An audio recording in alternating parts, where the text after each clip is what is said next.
शोषित वंचित सशक्तिकरण कार्यक्रम और एआईएमआईएम का नया कदम। सियासत के खेल में मोहरे हम बन गए, वोट देकर भी हक से महरूम रह गए। अब वक्त है हक की लड़ाई लड़ने का, अब वक्त है अपनी ताकत पहचानने का। दोस्तों, क्या आपने कभी सोचा है कि 4 बार यूपी की मुख्यमंत्री बनने वाली मायावती आखिरकार क्यों सत्ता में नहीं टिक पाई, और एआईएमआईएम अब दलितों और पिछड़ों के हक की लड़ाई में क्यों कूद पड़ा है? आज हम इसी मुद्दे पर बात करेंगे और दिखाएंगे कि बलिया के रामपुर महाबल गांव में हुए एआईएमआईएम के कैडर कार्यक्रम में क्या हुआ, जहां प्रदेश महासचिव मोहम्मद शमीम खान ने ऐसा भाषण दिया जिसने राजनीति के कई राज खोल दिए। वीडियो में आगे बढ़ने से पहले अगर आप हमारे चैनल सियासी अड्डा पर नए हैं तो चैनल को सब्सक्राइब करें, वीडियो को लाइक करें और अपनी राय कमेंट सेक्शन में ज़रूर दें, क्योंकि आपकी आवाज़ ही इस मंच की ताकत है। बलिया सदर विधानसभा के रामपुर महाबल गांव में एआईएमआईएम का कैडर कार्यक्रम जोर शोर से चला। इसमें मोहम्मद शमीम खान, मोहम्मद नसीम खान, भीम आर्मी के सोनू टैगोर, आज़ाद समाज पार्टी के अंश राव वीरू और कई अन्य प्रमुख नेता मौजूद थे। कार्यक्रम की अध्यक्षता फागू राम ने की और संचालन मनीष अंबेडकर ने किया। वहां मौजूद लोगों का जोश देखने लायक था। लोग सुनना चाहते थे कि अब उनकी राजनीति की दिशा क्या होगी। सबसे पहले करोड़ों करोड़ों दलितों, शोषितों, वंचितों के मसीहा हम सबको जुबान, हम सबको आँख और भारत के लोगों को संविधान देने वाले आदरणीय बाबा साहब डॉक्टर अंबेडकर और तमाम वो लोग जिन्होंने इस देश को बनाने में, आगे बढ़ाने में, हम लोगों तक पहुंचाने में अपनी पूरी ज़िंदगी लगा दिया, उनको तहे दिल से खिराज अकीदत पेश करते हुए आज रामपुर महाबल ग्राम सभा की इस पाक सरजमी पर मौजूद यहाँ की सम्मानित जनता, आज की कार्यक्रम की सदारत कर रहे लंबे समय से हमारे हर दुख सुख में साथ देने वाले बड़े भाई आदरणीय फागू राम जी, आज के इस कार्यक्रम में जो बहुजन सशक्तिकरण का यह कार्यक्रम और एक मिशन जो हम लोग चला रहे हैं, उसका संचालन कर रहे छोटे भाई एडवोकेट मनीष अंबेडकर जी, आज के इस कार्यक्रम में उपस्थित हमारे ज़िले के जिला संगठन प्रभारी मोहम्मद नसीम खान साहब, जो आपके वार्ड नंबर 51 से चुनाव भी लड़ चुके हैं, जो आपका रामपुर महाबल उसमें रहा भी है और आगे भी रहेगा, और आप लोगों के गांव से काफ़ी इनको प्यार और सम्मान भी मिला था। हमारे बीच में मौजूद भीम आर्मी के जिलाध्यक्ष आदरणीय सोनू टैगोर जी, आगाज फाउंडेशन के राष्ट्रीय अध्यक्ष और इस गांव के चहेते बेटे आदरणीय प्रेम वर्मा जी, आज़ाद समाज पार्टी के जिलाध्यक्ष आदरणीय अंश राव वीरू जी, हमारे बीच में आजमगढ़ मंडल के उपाध्यक्ष श्री मनोहर भारती जी, जुझारू बड़े भैया आदरणीय मदन बिंद जी, एसएन गुप्ता जी बड़े भैया, हमारे चाचा रामायण बिंद जी, ददन बिंद जी, राजू बिंद जी, हमारे विधानसभा के अध्यक्ष बड़े भाई नेहाल अहमद जी, यहाँ मौजूद हमारे बुजुर्ग अभिभावक, माताओं, बहनों और प्यारे बच्चों, आज जो यह कार्यक्रम चलाया जा रहा है, यह इस देश में बहुत पहले से चलाया जा रहा था और इसके लिए जितनी कुर्बानी बाबा साहब डॉक्टर अंबेडकर ने झेली है, उसका 1% भी अगर हम लोगों को झेलने को मिल जाए तो हम लोग टूट जाएंगे। 1% में हम लोग टूट जाएंगे। ये सोचने की जरूरत है कि वो कौन सी हस्तियां थीं जिन्होंने 100% से ज्यादा उन्होंने झेलने के बाद आपको बोलने का अधिकार दिया, आपको समाज में रहने का अधिकार दिया, आपको पहनने का अधिकार दिया, आपको पढ़ने का अधिकार दिया।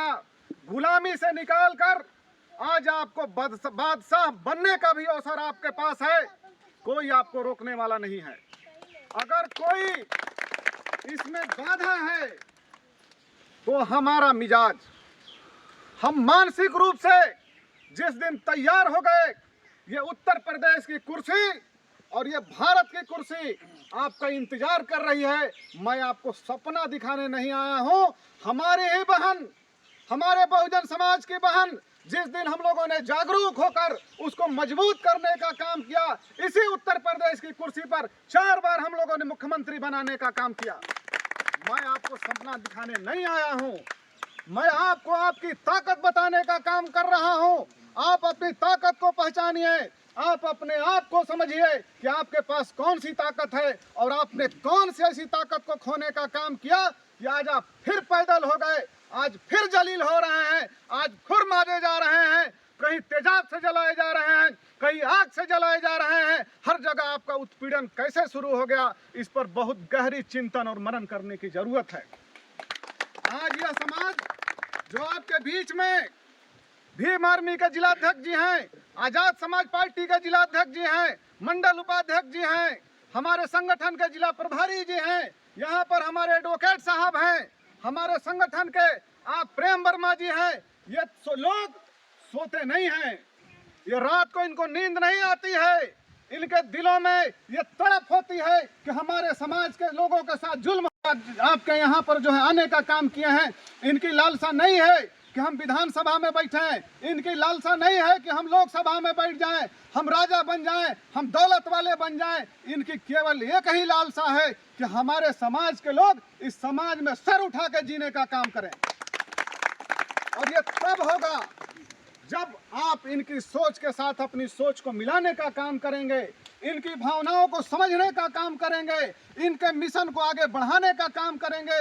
और जब तक आप इनकी भावनाओं को नहीं समझेंगे, इनका साथ नहीं देंगे, तब तक जो है इनके मिशन को और आपके मिशन को कभी कामयाबी नहीं मिलेगी मेरे भाइयों। इसलिए इस चीज को बहुत ही संजीदगी से सोचने की जरूरत है कि बाबा साहब के बाद अगर किसी ने इस बहुजन समाज को, बहुजन समाज में बार बार क्यों कह रहा हूं, बहुजन समाज का मतलब है बहुत सारे लोगों का समाज। सबसे ज्यादा अगर कुर्बानी इस समाज में, इस देश में और इस उत्तर प्रदेश के लोगों के लिए अगर सबसे अधिक कुर्बानी देने का काम किया तो हमारे मान्यवर कांसी राम साहब ने किया। वो पैदल चलने का काम किए, जब भूख लगती थी तो पेट पर पत्थर बांधने का काम किए और पत्थर बांधकर लोगों को जगाने का काम किए। उनकी मुहिम चली कि बहुजन समाज पार्टी इस देश में राष्ट्रीय पार्टी बनी। आज उनके पद चिन्हों पर चलने का काम हमारे नेता आदरणीय चंद्रशेखर जी कर रहे हैं, चंद्रशेखर रावण जी कर रहे हैं। उनके पद चिन्हों पर चलने का काम हमारे नेता बैरिस्टर असदुद्दीन ओवैसी साहब कर रहे हैं। आज बाबा साहब का नाम लेकर, बाबा साहब की बातों को सुनकर, बाबा साहब के मिशन से जुड़ने के बाद, चाहे रावण जी हो, चाहे ओवैसी साहब हो, आज अगर कोई इस हिंदुस्तान में अगर लड़ाई लड़ने का काम कर रहा है अपनी आज़ादी के साथ, तो बाबा साहब डॉक्टर अम्बेडकर की देन है। लेकिन जब तक हम बाबा साहब के मानने वाले लोगों को, बाबा साहब के नाम पर लड़ने वाले लोगों को, आपको इंसाफ दिलाने वाले लोगों को जब तक हम साथ देने का काम नहीं करेंगे, तब तक आपके साथ कभी भी इस देश में इंसाफ नहीं होगा। आपको थोड़ी सी बात हमारी लंबी होगी। इसी देश में जब कांग्रेस की हुकूमत थी, बहुजन समाज पार्टी, आजाद समाज पार्टी और MIM नहीं थी, इस देश में 543 सांसद बैठने का काम करते हैं लोकसभा में और SC ST समाज के लगभग 131 सांसद। लोकसभा में जब से जमहूरियत कायम हुई, लोकतंत्र कायम हुआ, तब से 131 सांसद हमारे समाज के उसमें बैठने का काम करते थे।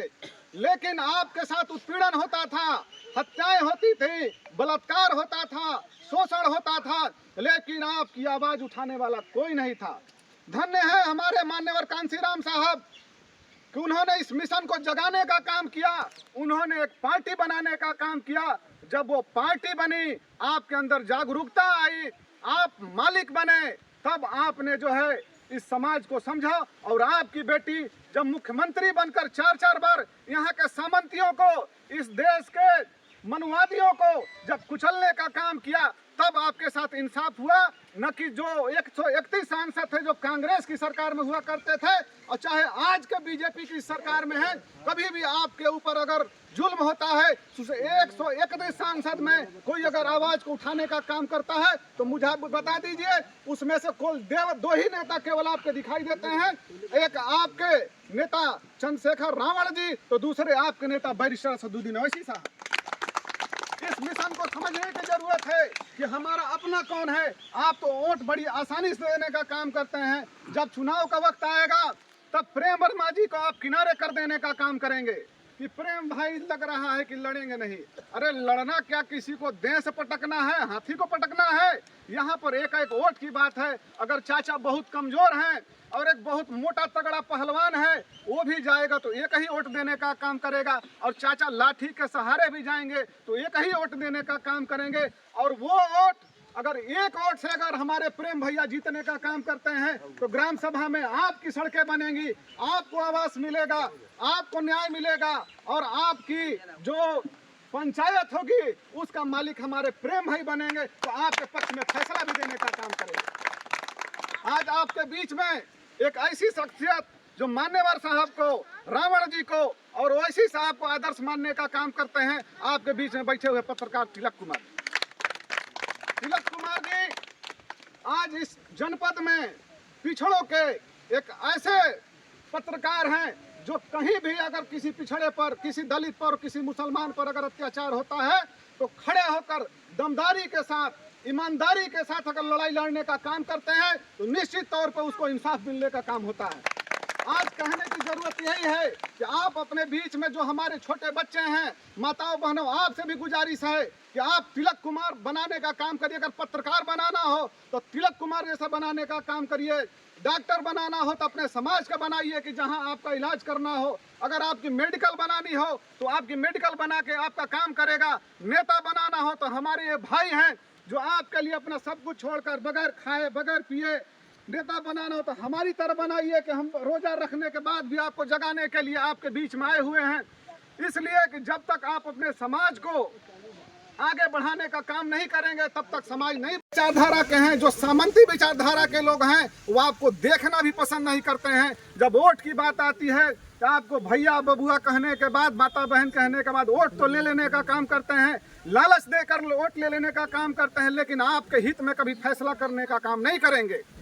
ये करेंगे कब? जब करेंगे जब आपके समाज के लोग, आपका अपना भाई, आपका अपना बेटा जब उस जगह पर बैठेगा तो आपको इंसाफ दिलाने का काम करेगा, आपके हित में फैसला करने का काम करेगा। इसलिए आप लोग अपनी एकता को बनाइए। आपका कोई भाई अगर पीड़ित है तो सारे लोग मिलकर उसका साथ देने का काम करिए। आपके पास Azad Samaj party, Bhim army, MIM party और आपके पास फागू भैया, प्रेम भैया जैसे लोग आपका साथ देने के लिए हैं, उनको मजबूत करने का काम करिए, उनको मिशन के बढ़ाने का काम करिए। जहां मीडिया की जरूरत है, अकेले हमारा भाई 3-3 मीडिया में काम करते हैं। अपना पूरी जिंदगी और पूरा समय पिछड़ों के लिए, दलितों के लिए, मुसलमानों के लिए इन्होंने त्याग करने का काम किया है। ये आपकी लड़ाई को लड़ने का काम करेंगे। आप किसी से कमजोर नहीं हैं। जब ये भाई अपना कलम उठाता है तो बड़े बड़े लोगों के पसीने छूट जाते हैं। इसलिए आप अपनी लड़ाई को मजबूती के साथ लड़ने का काम करिए। इस मुल्क में आपको इंसाफ मिलेगा, इस मुल्क में आपकी हुकूमत बनेगी और इस मुल्क में आपके लिए, आपके हित में फैसले लिए जाएंगे। चूंकि हमारे पास वक्ता भी हैं, समय की भी दिक्कत है, मैं अपनी बारी को विश्राम देता हूं। जय हिंद, जय भारत, खुदा। शमीम खान ने अपने भाषण में कहा कि यूपी की राजनीति में बहुजन समाज की सबसे बड़ी नेता मायावती 4 बार CM बनी, लेकिन अब उनकी पार्टी कमज़ोर क्यों होती जा रही है? क्या वजह रही कि दलित और मुस्लिम वोटर्स उनसे दूर हो गए?